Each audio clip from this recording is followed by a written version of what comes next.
twongeye turatomboye bana b'Imana kuba Nyagasani aduhamagaye kugira ngo adusanganire dusangire nawe ku izina ry'Imana Data na Mwana na Roho Mutagatifu amen. Amahoro bana b'Imana, ni muhumure.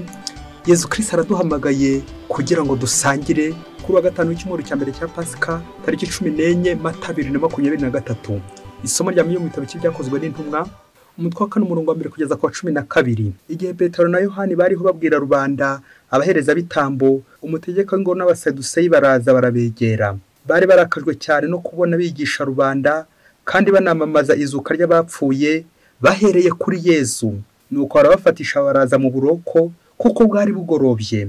Nyamara benshi muri bo bumvise izo nyigisho baremera, umubare wabo ugera nko ku bantu 5,000.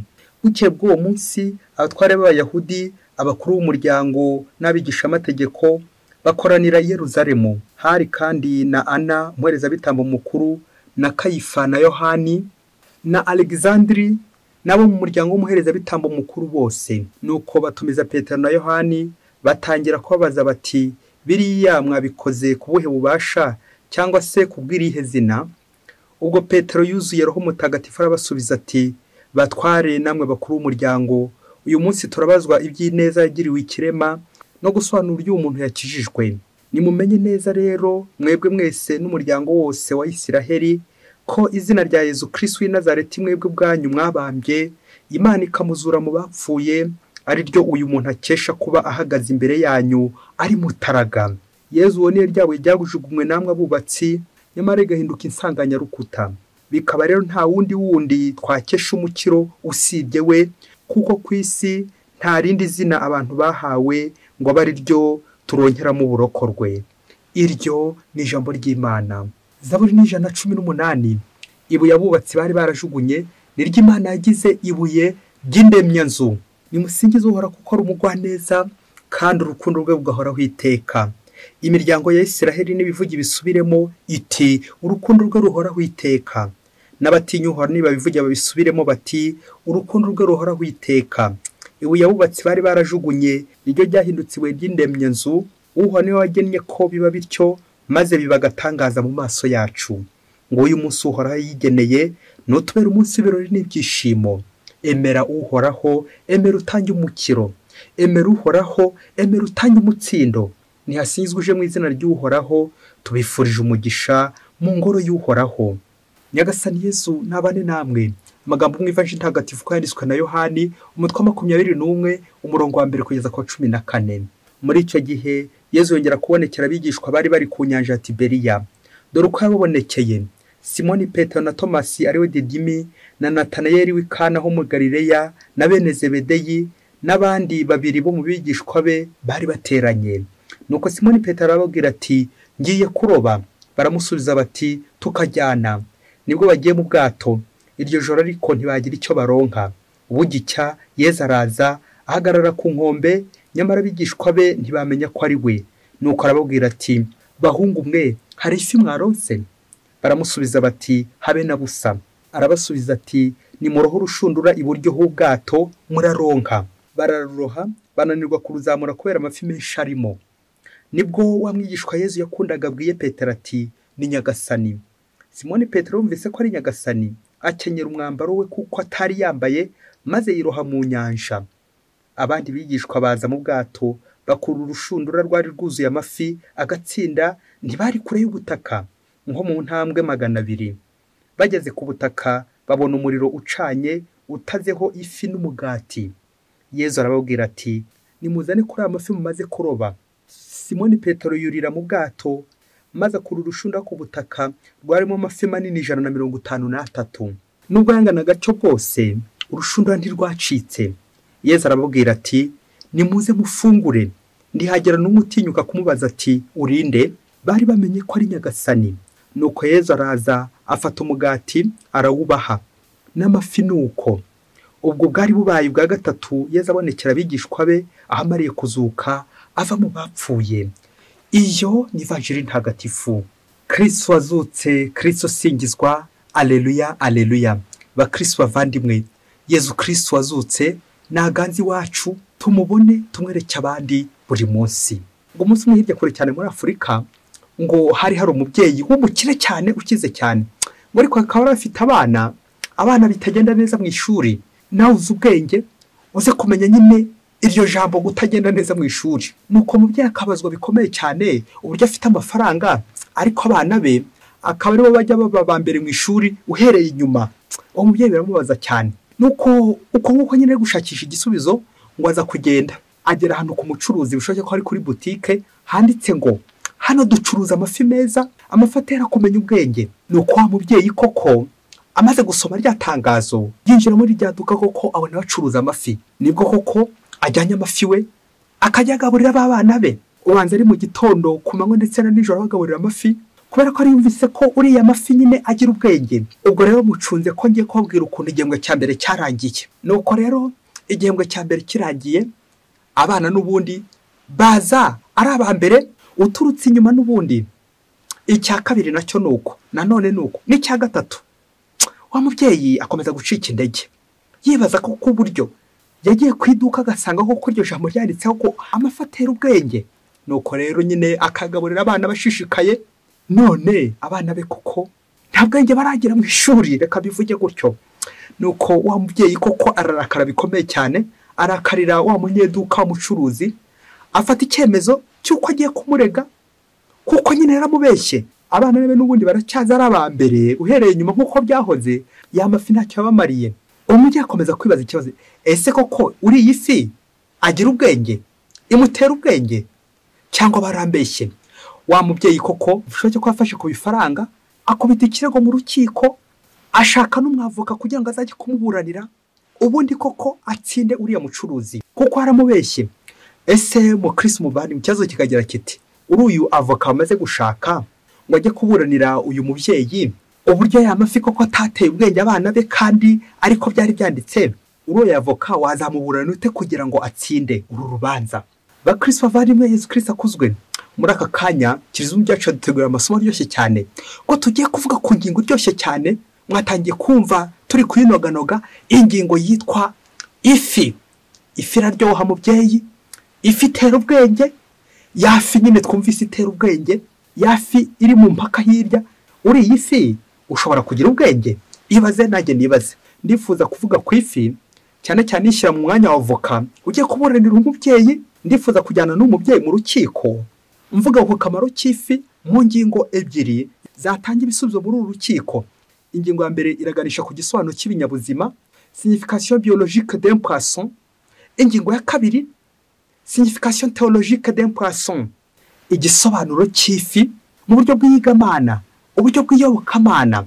Reka duhere ku gisobanuro cya mbere, ibinyabuzima, la biologie. Ese koko ifi itera ubwenge? Aha, ibinyabuzima byemeza ko umuntu urya ifi ashobora kugira ubwenge cyangwa nyine ntabugire, birumvikana. Ibinyabuzima byemeza ko mu ifi harimo intungamubiri nyinshi cyane zikize kuri vitamine A. Iyo vitamine A ikaba koko ifasha imikurire y'ubwonko, ndetse iyo vitamine iba mu ifi ikarinda ubuhumyi, contre la cécité. Ikindi kandi kiza ku ifi nyine ku wariye ifi, ku muntu umenyere kurya ifi kubera izo ntungamubiri zirimo, amagufa nyine arakomera, la croissance, bigafasha nyine uyirya mu mikurire, birumvikana umwana, imikurire y'umwana, imikurire y'ubwonko, imitekerereze, kwa gutekereza nyine ubwonko bukaba bwakura.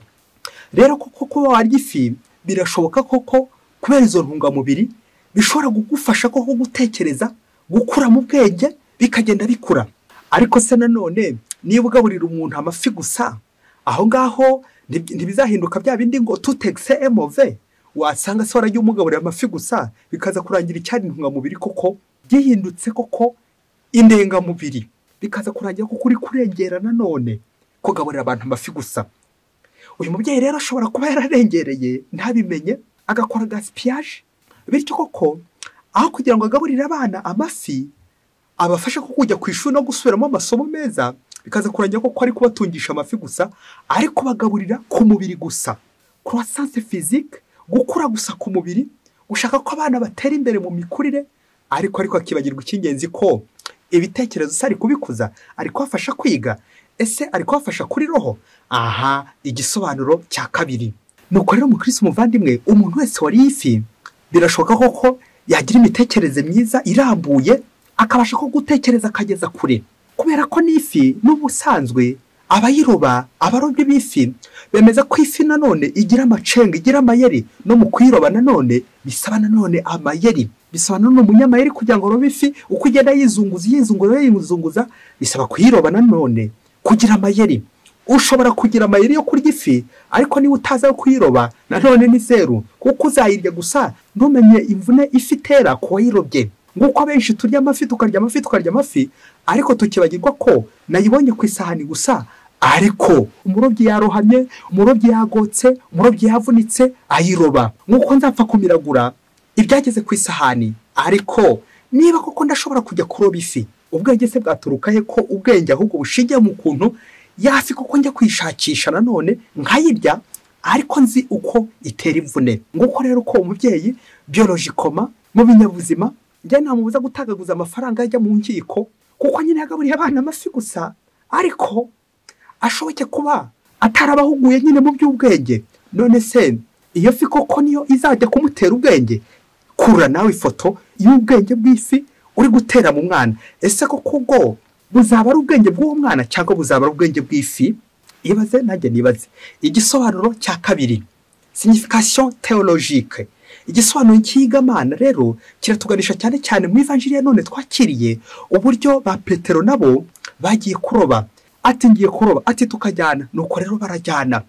Aha biratwereka ukuntu ba Petero nyuma y'izuka bari bagize désolation même, ariko kubera iki bagize désolation? Bari bisubiye nyine mu burobyi bwabo, ariko noneho Yezu Kristu araje yongeye kubabonekera, kuko uko kuroba yari yarabakuye n'ubundi muri uwo mwuga agira ngo baganishe ku burobyi bw'abantu.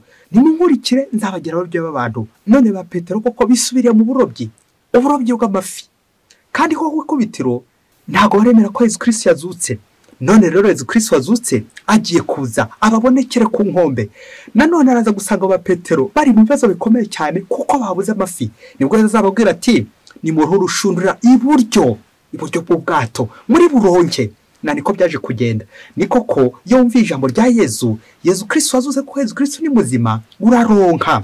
Aha uyu mubyeyi rero nkaza nanone kumwibutsa ngo buriya icyo yabuze nuko abana yakomeje kubahata ibiribwa by'umubiri, ariko akaza kwibagirwa iki? Ibiribwa bya roho, kubahata isengesho. Mubyeyi, nubwo wagaburira abana bwahe, ukabagaburira amafi bwahe, ariko niba utabegereza Imana ngo basenge, zero.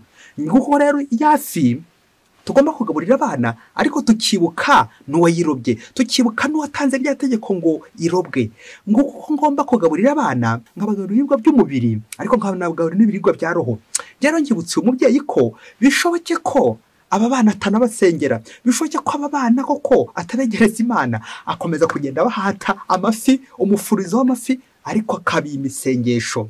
Nguko uko naza kumuca intege nkubwira nti mubyeyi ni byiza kugaburira abana ku mubiri, ariko ujye wibuka no kubagaburira kuri roho. Nguko ko abana benshi mu ngo zacu tujya tubarenganya ngo ntibazi ubwenge, ngo ntabaswa mu ishuri, ariko se ubagaburira ibiribwa bimeze gute? Wasanga nawe ujya ku isoko ukayoragura ibiribwa byinshi cyane ngo bitera ubwenge, amafi nk'ayo yose, ariko ukibagirwa ifi itera ubwenge.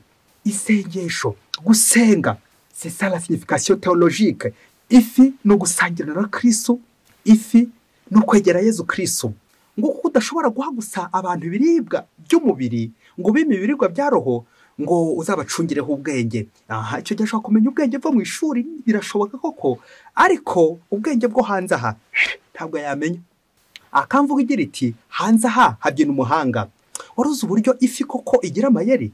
Bisaba nanone umuntu nanone umurobyi uzi amayeri kugira ngo agire gute ayirobe. Ariko amayeri nta wundi uyatanga usibye ijambo rya Yezu. Urushundura iburyo bwa Yezu ni hehe? Iburyo nyine ni ijambo Yezu avuze, naho ba Petero baba bari ibumoso. Yezu agatwibutsa ko igihe cyose twagiye kuroba, igihe cyose twagiye mu mirimo tutamujyanye, ntacyo dushobora kuronka. Igihe cyose twagiye gukora ibintu dutabwiye Yezu, ntacyo dushobora kuronka. Igihe cyose mubyeyi uzagaburira abana amafi, ariko ntuberekeze kwa Yezu, ntacyo abana bazamenya. Nubwo uzagira gute, nubwo hagira gute, ntacyo bamenya. Nguko uko natwe tugomba mbere ya byose ibiribwa by'umubiri tujye tubirya, ariko nanone tunarye n'ibiribwa bya roho, ngiryo isengesho gusangira na Yezu ya Ukarisiya. Tukiri ku gisobanuro cy'igamana cy'ifi, signification théologique, abakristo ba mbere birumvikana nyuma Yezu Kristu amaze gusubira mu ijuru, abakristo ba mbere mu gihe cy'itotezwa ngo bari bafite ibimenyetso byinshi cyane byatumaga ko bamenyana hagati yabo, harimo umusaraba, ariko cyane ikimenyetso cya kabiri ngiye kugarukaho ni ikimenyetso bita ifi. Kubera iki? Ifi nyine iri mu ivanjiri. Baje kurabukwa ko ifi igizwe n'impinamagambo y'ikigereki ictus, aribyo bivuga nyine ifi, le poisson. Iryo jambo ry'ikigereki ictus rikavuga ngo mu magambo arambuye, Yezu Kristu tewo wiyo soter, Yezu Kristu Dieu sauveur, Yezu Kristu umwana w'Imana umukiza. Ngiyo yafi mu Kristu muvandimwe. Ngo guhera ubwo ifi koko ihinduka ikimenyetso cy'ibanga kugira ngo bashe kumenyana hagati yabo mu gihe cy'itotezwa. Ngiryo ibanga ry'ifi mu Kristu muvandimwe. Ibanga ry'ifi nuko koko ifi ubwayo koko isobanura Yezu. Na niyo mpamvu koko na Yezu Kristu mu gusangira ibiryo bya Pasika hatabura mu ifi, hataburaga mu ifi igihe yagaburiraga abantu umugati ndetse n'ifi, aribyo bishushanya koko Yezu Kristu witanga akagaburira abantu. Na nibyo biri muri ivanjiri, Yezu Kristu koko asangira n'abigishwa be. Ifi koko ikavuga Yezu Kristu, ariko nanone amafi menshi agashushanya abakristo babandi koko intumwa zigomba kuroba, aribo barobyi, intumwa, abarobyi, ndetse n'ubwato bugashushanyikiriza Yezu Kristu. Yezu Kristu akoreshamo intumwa zatumwa intumwa ze kugira ngo zimuzanire abayoboke benshi, ariyo amafi 153 twumvise bisobanura amafi menshi cyane. Abakristo benshi za ntumwa zigomba nyine gusanga zikaroba. Bazaroba ya mafi byagenze gute? Bumvise ijambo rya Yezu, ni muhoro ubushundura iburyo bw'ubwato, nibwo muza kuronka de la désolation à la consolation. Ngaho Yezu Kristu abavanye ahantu habi, bari bashobewe, bari bamanjiriwe, bari bageze kure, bari bashavuye. None koko kubera ijambo rya Yezu Kristu bagiye gushyira iburyo koko kuronka nukumva ijambo rya Yezu. Nguko rero nasubizaho umubyeyi nanone, mubyeyi umva ibintu byose wageraho, ubukire bwose wagira, amafi yose warya, niba koko aterekeza kuri Yezu Kristu shwe ntacyo byatanga. Ngiki gisobanuro cya yafi, kutayirya gusa nk'ikiribwa gusa cy'umubiri, ahubwo nituzajya turya ifi ujye unibuka ko ari symbolique, ari ikimenyetso cya Yezu Kristu kiri mu ivanjiri gitwibutsa koko Yezu Kristu atugaburira, Yezu Kristu atwitangira, Yezu Kristu azadusura, Yezu Kristu azasanga aho ngaho twaguye, aho ngaho byarabuye, aho ngaho tumerewe nabi, aho ngaho bitari kugenda, aho muri deception nuko agatwakira akaduha reception tukamererwa neza ibyishimo, akababara agahinda, Yezu Kristu akaza turi aho ngaho nuko akaduha ibyishimo. Nawe mubyeyi wowe ushaka kugaburira abana gusa amafi ngo araza kubateramo ubwenge, umenye ngo niba amafi atarimo Yezu n'ubundi ntacyo bizatanga. Biragusaba iki? Kujya ubagaburira ibiribwa by'umubiri ayo mafi, ariko naberekeze ku Mana, basoze ku Mana, kuko nubwo wakira bwahe ukarya by'agatangaza, ukaryama mu nzu zikaze cyane zikomeye cyane, ariko niba iyo nzu yawe itarimo Yezu shwi ntacyo bizatanga. Na niryo jambo koko ba Petero nyuma y'izuka rya Yezu Kristu babandi bamaze gushira ubwoba bari kuvuga imbere y'abakuru b'umuryango, nk'uko twabizirikanye mu isomo rya mbere. Ubwo koko bari gufungwa kubera kuzira izina rya Yezu Kristu, kubera cya gitangaza amaze gukora, ariko mu kwiregura kwabo baraza kuvuga ko nta handi hari umukiro usibye muri Yezu Kristu. En dehors de Jésus Christ point de salut, inyuma ya Yezu nta mukiro wabona. Ni bya bintu by'uko nyine waba utunze byinshi, ariko niba utagana kuri Yezu, niba bitari muri Yezu Kristu ni zero. Niba nta bwishingizi ufite muri Yezu Kristu ni zero mubyeyi, ni zero. N'ubundi babana niba koko ubahata amafi gusa ariko ntubahata ubwenge bwo kumenya Imana ni zero. Ntabwo n'ubundi bazagira icyo bamenya. Ubwenge, ubuhanga nyakuri no kumenya Imana no gushakashaka Imana no guhunga icyaha, maze koko nkaba muri Yezu Kristu. Uragowe umuntu utari muri Yezu Kristu, kuko utari muri Yezu Kristu wese ntashobora gukira. Rero isomo koko rije rihamiriza aba bategetsi bakomeye cyane ba Petero, kavuga bashize amanga kuko biboneye ubwabo Yezu Kristu abagaburira ifi. Yafi koko Yezu Kristu koko yabahaye. Nubwo wayirya Yezu Kristu atayiguhaye n'ubundi ntacyo byatanga. Nguko rero usubiza amerwe mu isaho. Mukristo muvandimwe, niba nawe koko wari uri muri uru rukiko, babavoka bari bagiye kuburana umubyeyi, niba koko tumaze kumva ku ifi yonyine ubwayo itatanga ubwenge, ahubwo ryabanga rya yafi, ya mikurire y'ubwonko ifasha nanone gukura mu kwemera, ugakura mu Mana, nibyo koko bizaguhesha ubwenge. Gushakashaka Imana nibwo bwenge nyakuri. Amen, amen, amen. Nguko uko utari muri Yezu nta bwenge yagira, nguko utari muri Yezu nta bukire yagira, nguko utari muri Yezu ntacyo yagera ngo gikunde. Kuba muri Yezu nibwo bukungu nyakuri. Ngicyo gisobanuro cy'ifi mubyeyi. Wabyumvise? Umwavoka nyawe nushobora kumva urubanza, yaba banamuhaye n'amafaranga, ariko akagira uburyo nanone atanga ingingo ko ziza gutuma atsinda, nanone akagira uburyo koko ayobora wa wundi koko wamuhaye amafaranga, kuko ashobora no gutanga ikirego koko nta bumenya bifiteho ibyo bintu, bikaza kurangira avoka koko amugaruye mu nzira nziza. Mukristo muvandimwe, urubanza rwose uzajyamo niba utajyanye na Yezu ntabwo uzatsinda. Uzatsinda kubera amafaranga, kubera amahugu, rwa rubanza koko kubera ko ufite ubutegetsi, ubuyobozi bukomeye cyane, ariko niba uri kurenganya utajyanye Yezu n'ubundi ntuzatsinda. Kujyana Yezu mu rukiko, kujyana Yezu mu rubanza, nguko kurya ifi ugasangira na Yezu Kristu. Umunsi umwe hirya kure cyane muri Afurika, ngo umubose ngo bishoboke ko yacuruzaga va Martin mu nzira y'amazi, niho yacururizaga. Nuko rero ngo baza kumuregera umugaragu we wari wamwibye, bishoboke ko ari nk'igitoki yari yamwibye. Nuko shebuja afata icyemezo cy'uko nyine ajya kumufungisha, amaze no kumumanika, maze atumiza wa mugaragu. Wa mugaragu ngo amaze guhagera, bagiye kumufunga, amaze kumuboha, nuko abwira shebuja ati, mubyeyi, umpe umunota umwe nanjye kuko mbone kugusezeraho, ngo umuntu wangiriye neza reka ngusezereho, nubwo koko ngize ibibazo ngibi. Nuko ngo shebuja amuhereza wa munota kugira ngo koko amusezereho. Wa mugaragu ngo aramubwira ati, databuja aho gahora ku ngoma, iyo icyuzi gikamye hari harimo ifi nayo ihita ipfa ako kanya. Rero mubyeyi wanjye, ngewe meze nk'ifi, wowe umeze nk'ayo mazi, umeze nk'icyo cyuzi, warambitse kuva kera kose, urambika, none koko ugiye kunjugunya, none koko ugiye kunkura mu cyuzi cyawe. Ubu koko ndi ifi imbere y'icyuzi, ari wowe ugiye kunkura mu cyuzi, ko nahita mpfa, najya hehe? Nuko shebuja yumvise ko ari nk'icyuzi koko, aza kwibaza uburyo koko agiye gukama, aza kwibaza uburyo nakama koko iyo fi koko nayo iraza kuba ubuzima bwayo burangiye. Maze koko aca inkoni zamba, ategeka ko bahambura wa mugaragu, ubundi koko amugumisha mu kazi, bakomeza bakorana gutyo. Databuja, uramutse unguye mu cyuzi ko ndi ifi, ari wowe undera, ari wowe ungirira neza, icyuzi kiramutse gikamye nanjye napfa. Bakristo bavandimwe, Yezu Kristu akuzwe. Ntabwo ifi ishobora kubaho nyine itari mu mazi, nguko natwe Nyagasani atugirira impuhwe, agakomeza gutubika muri icyo cyuzi, atari uko tutari abanyabyaha, ahubwo ari za mpuhwe ze. Nyagasani, uramutse iki cyuzi koko ugikamishije nanjye napfa, kuko nyine meze nk'ifi iri muri ayo mazi. Bakristo bavandimwe, Yezu Kristu akuzwe. Nguko natwe turi muri Yezu Kristu, uramutse uvuye muri Yezu Kristu, zeru wahita uhungabana, wahita upfa, ntabwo wabaho.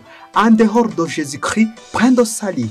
Inyuma ya Yezu adahari ntabwo wabaho, wapfa, wahita upfa.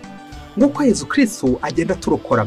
Ese muyobozi, mutegetsi, urazirikana abana bawe ufite, urazirikana abakozi bawe, urazirikana abakoresha, uzi ko wabereye nk'icyuzi, uzi ko uramutse wakuyeho amaboko koko bapfa, bamererwa nabi, bamwe barwara bwaki, abandi zareka bica. Aha, nawe koko ngaho nawe uzaba umunyampuhwe, ukomeze ubabike, ukomeze ubagirire neza. Ni bangahe ujya ubika iwawe, ni bangahe ujya ugirira neza, ni bangahe ujya ushyira mu cyuzi cyawe, mu cyuzi cyawe harimo amafi angahe?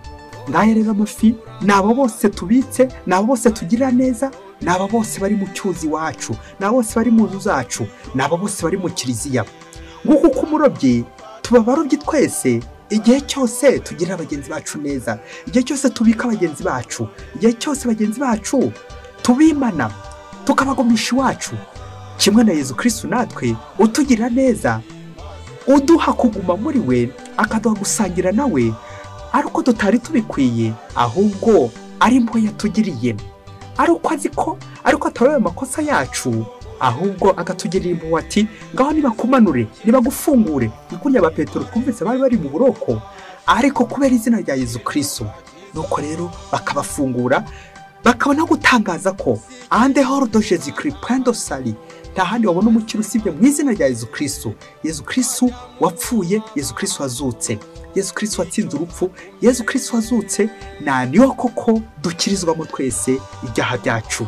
Rero mukristo muvandimwe, iyi fi nawe ize kugufasha kuzirikana ku Kristo bwawe, niba koko uryo ry'ifi wibuka Kristo, niba uri wa Kristo, niba koko nawe ufite ubwenge bwo gukorera Imana, ufite ubwenge bwo kuguma mu Mana, reka uzajya amafi ya hano ku isi, bano baroge ba hano ku isi, ukibagirwa ifi, ukibagirwa isengesho, ukibagirwa croissance spirituelle, aho ngaho n'ubundi koko uzakomeza uhombe. Nirinze kuvuga guhombana, guhomboka sinza kubicisha, ariko nanone ibiribwa by'umubiri bikajyana n'ibiribwa bya roho, nibwo koko uzakura ku mubiri, ugakura mu gihagararo, ugakura mu bwenge, ugakura no mu kwemera. Akaya ndirimbo ugira iti niba uri muri Yezu neza, gumamo, ntukave muri Kristo, kuko uramutse uvuye muri Kristo wapfa, wamera nka yafi yashatse gusimbuka ikarera igicyuzi, icyo gihe itipfa nyine. Ntabwo ifi ishobora kubaho itari mu mazi, uko ifi itashobora kubaho itari mu mazi, nta niko umukristo atabaho atari muri Kristo. Wese Imana ibaho umugisha, Imana Data na Mwana na Roho Mutagatifu, amen. Padiri Masumbuko Ladislas wa Diyosezi ya Cyangugu.